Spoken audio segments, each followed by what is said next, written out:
Yang terhormat Majelis Hakim, para hadirin sekalian, hari ini kita berdiri di titik persimpangan sejarah.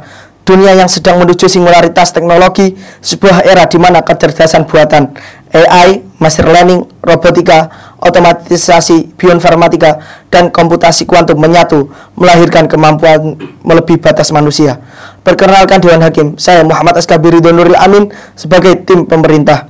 Dan mosi kita hari ini menyatakan bahwa Dewan ini mendukung kedatangan singularitas teknologi. Saya di sini sebagai tim pemerintah percaya singularitas bukan ancaman, tetapi peluang terbesar umat manusia untuk hidup lebih aman, lebih bermartabat, dan lebih manusiawi. Hari ini saya akan menunjukkan kepada kalian sebagaimana otomatisasi sebagai pilar utama singularitas yang membebaskan manusia dari pekerjaan berulang dan berbahaya. Dan mengapa manfaat ini jauh lebih besar daripada risiko yang ditakutkan. Pertama, otomatisasi dapat mengurangi pekerjaan yang berulang dan berbahaya. Hadirin sekalian, setiap hari jutaan orang mempertaruhkan nyawanya hanya untuk bertahan hidup. Ada yang masuk ke dalam tambang yang gelap dan dalam, menghirup gas beracun. Yang ada bekerja di pabrik dengan mesin tajam berputar tanpa henti. Ada yang 12 jam sehari di jalur perakitan, melakukan pekerjaan berulang, membosankan, melelahkan, dan berbahaya. Apakah kita rela ini terjadi terus? Inilah saatnya singularitas mengubah segalanya. Dengan AI dan machine learning, mesin mampu memprediksi kerusakan industri sebelum terjadinya bencana, mencegah ledakan, dan menyelamatkan nyawa. Dengan robotika dan otomatisasi, pekerjaan berisiko tinggi seperti pemadam kebakaran di kilang minyak, membersihkan limbah radioaktif, hingga menjinakkan bom dapat dilakukan tanpa satupun manusia masuk ke dalam zona maut. Dengan bioinformatika dan komputasi kuantum, analisis medis dan industri dilakukan secara cepat, akurat, tanpa mengandalkan pada tugas repetitif yang rawan kesalahan. Bagaimana hasilnya? Keselamatan meningkat, produktivitas melonjak, dan yang terpenting adalah manusia bebas untuk menggunakan otak dan hatinya, bukan sekedar ototnya. Dampak besar pada sosial, etika, keamanan, politik, dan peradaban. Secara sosial, otomatisasi mengakhiri era eksploitasi tenaga kerja murah di pekerjaan yang berbahaya. Secara etika, ini adalah keadilan. Tidak lagi nyawa rakyat kecil dipertaruhkan demi keuntungan. Secara keamanan, angka kecelakaan kerja bisa ditekan drastis.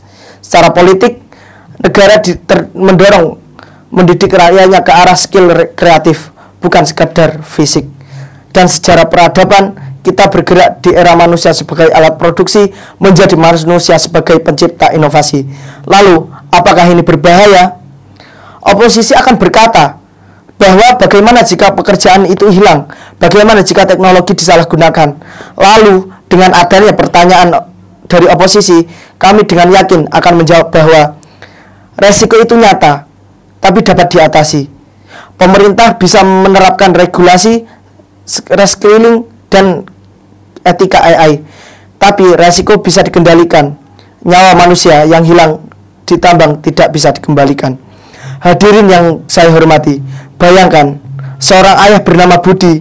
Setiap pagi ia turun di tambang batu bara, panas, berdebu, penuh berbahaya. Suatu hari tambang itu runtuh, ia tidak dapat pulang.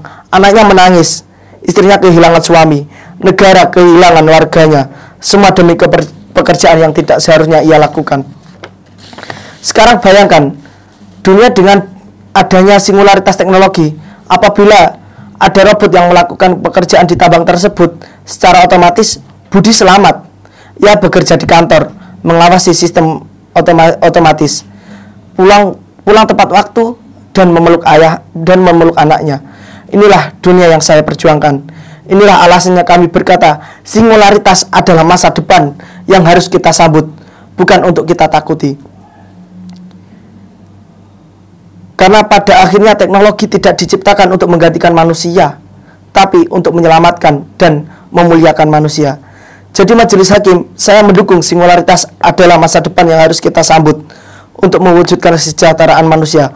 Oleh karenanya saya ada di tim pemerintah untuk mendukung penuh mosi tersebut. Terima kasih.